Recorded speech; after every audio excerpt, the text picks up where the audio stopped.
But the Khilafah is gone. Al-Azhar University responded. And that response is in this book, The Caliphate, the Hijaz, and the Saudi Wahhabi State. You need to go back to your history and refresh your memory. And Al-Azhar said, no, this is a part of Islam. You can't do without the Khilafah. This is a part of the religion. Al-Azhar University not only issued a fatwa, it quoted a hadith of Nabi Muhammad alayhi salatu wasalam in that fatwa. The hadith is in Sahih Muslim. It quoted it. Man mata, whosoever dies, walam yara fi unuqihi bay'a, without the obligation of bay'ah, of listening and obeying, the pledge of obedience, faqad mata maytatan jahiliya, such a person dies a death of jahiliya, the death before Islam. Al-Azhar University quoted this hadith. So we must restore the Khilafah. Very good. How to do it? So let's organize a Mu'tamar al-Khilafah, a Caliphate conference. And so they're trying to organize now a Caliphate conference in Cairo, organized by Al-Azhar University. British diplomacy now enters into the field. Diabolically cunning British diplomacy to put pressure on all Muslim communities not to be part of this conference.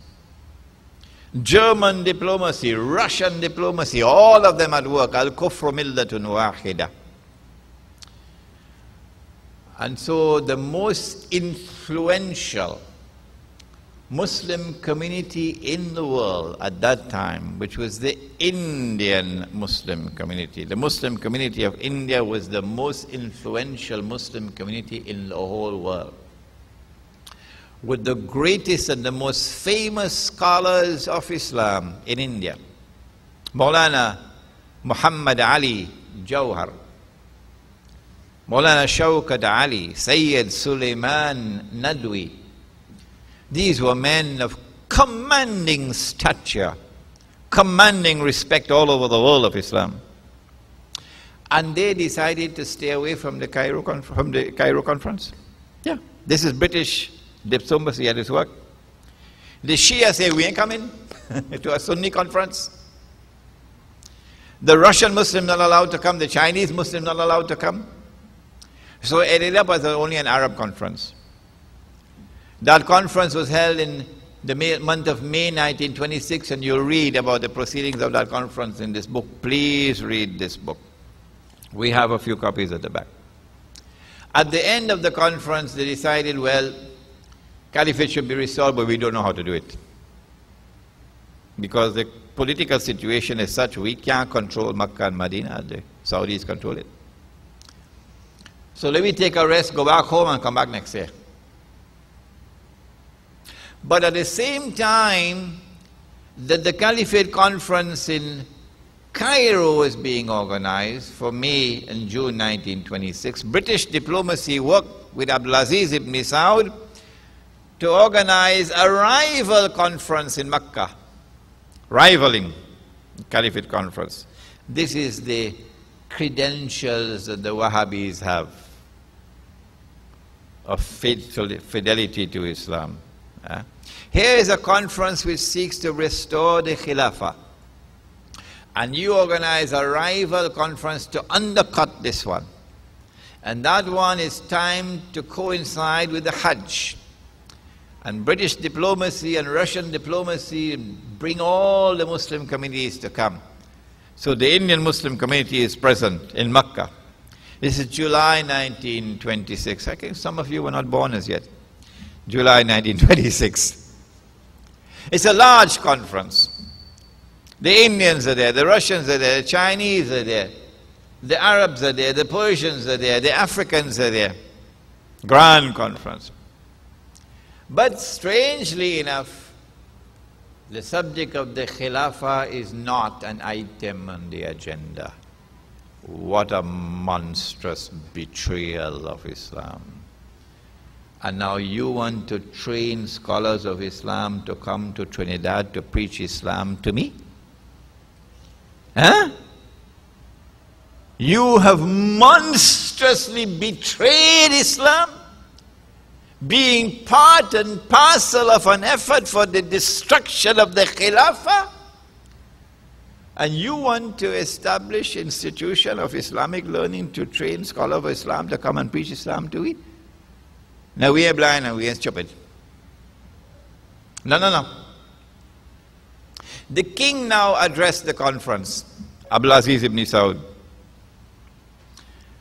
And he said, well, listen, the reason why I invited all of you to come here is I want you to recognize my rule. I don't want you to wage war against me. I control the place now. And I want you to send all your money over here, because they didn't have oil yet. And I want you to recognize our neutrality. We ain't taking side and nobody fight. We're neutral, Saudi Arabia. Hey, but wait a minute, Mr. Abdulaziz ibn Saud. You're singing a different tune now. 2 years ago, when you took Makkah, you were singing a different tune. 2 years ago, Makkah, when your forces entered into Makkah, you issued a declaration to the world of Islam, and we have that declaration here in this book. 2 years ago, you said that we, the Saudi Wahhabis, recognize that this land, the Hijaz, belongs to the world of Islam. We have no authority to rule over this land. All the representatives of the Muslims from around the world must come together to establish the government for this land. That's what you said 2 years ago. And now you come to sing a different tune. This is the king, eh? When the king was finished with his address, everybody quiet. The leader of the Indian delegation. In those days, you had men who were men. Men of courage, like Haji Ruknuddin Rahimahullah. Today, you know what we have. Maulana Muhammad Ali Jawhar got up, and the place silent. You could hear a pin drop. And Maulana Muhammad Ali Jawhar looked at the king and told him, get lost. We will never do what you ask of us. Betray Islam. To recognize Saudi rule over this land. To recognize neutrality of this land. You ain't going to take sides in any conflict. No.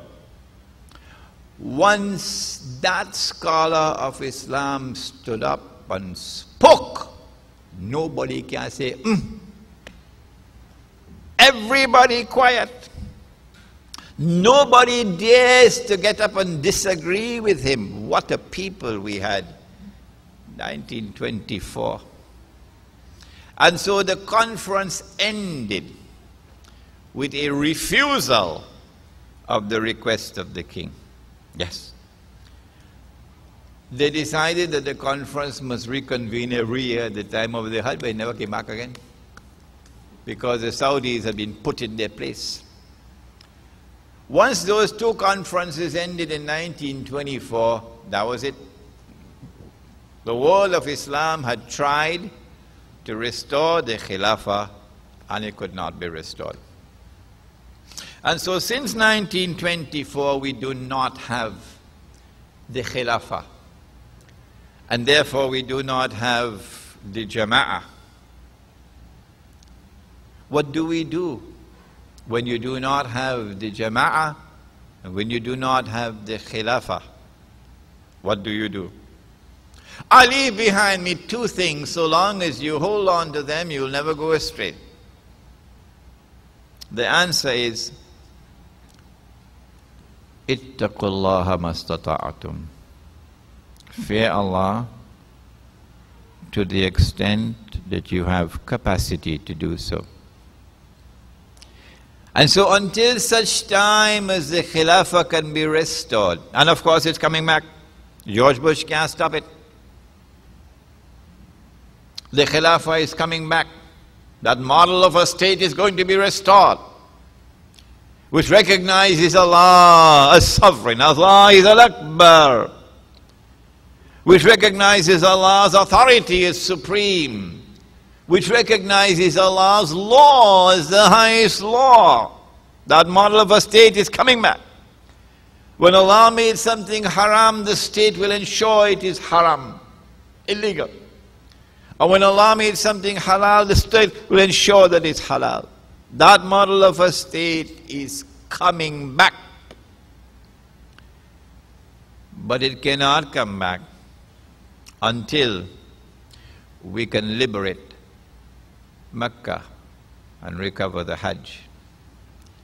Because you cannot have a Khalifa who does not control the Hajj.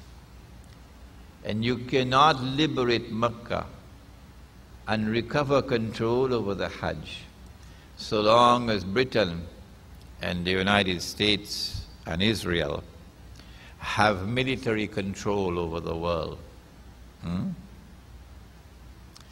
But a tomorrow is coming, and this is the purpose of the Ansari Memorial Lectures, to explain to you the world today and to give you the capacity to recognize and to anticipate the world tomorrow. This is the purpose of the Ansari Memorial Lectures. If you missed any of the lectures, please try to get the audio tapes or the CDs or the DVDs of the previous lectures. We have them at the back. And please read Jerusalem in the Quran, because that book explains the world today and helps you to anticipate the world tomorrow. Until such time as the Khilafah is restored, what do we do? This is my opinion, and we have with us today scholars of Islam who are far more learned than I am. And they can also give their opinions. We have a question and answer period after the lecture is over.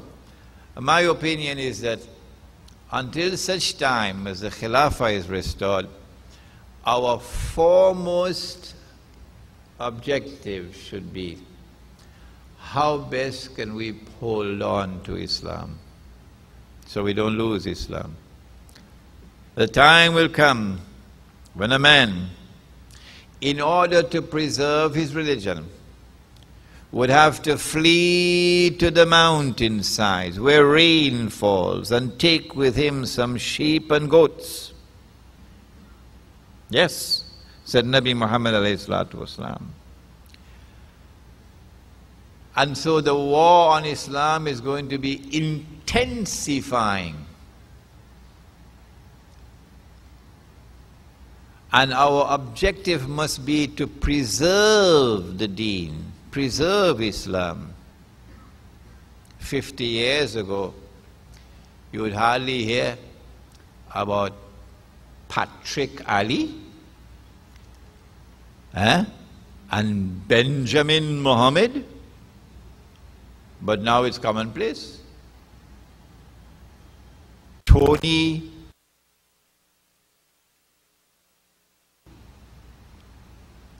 And when you say Salaam Alaikum, where's that? Where's that? Now it's commonplace. Every family is losing. You know it. Well, then when you see this unraveling taking place, when you see money being lent on interest, you know, Haji Ruknuddin, I told you the story. 50 years ago, had a fellow used to lend money on interest, Trinidad and Cuba. Haji Ruknuddin, rahimahullah, spoke to that man, told him, stop it. He refused. Haji Ruknuddin gave the order, no one is to eat food in that man's home. Everybody obeyed the order. That was yesterday. Today, money is being lent on interest, by deception of course, in the very compound of the masjid right here in Trinidad. Yeah. So when you see the religion disappearing, when you see people being trapped, deceived, وَرَأَيْتَ النَّاسَ يدخلون, is it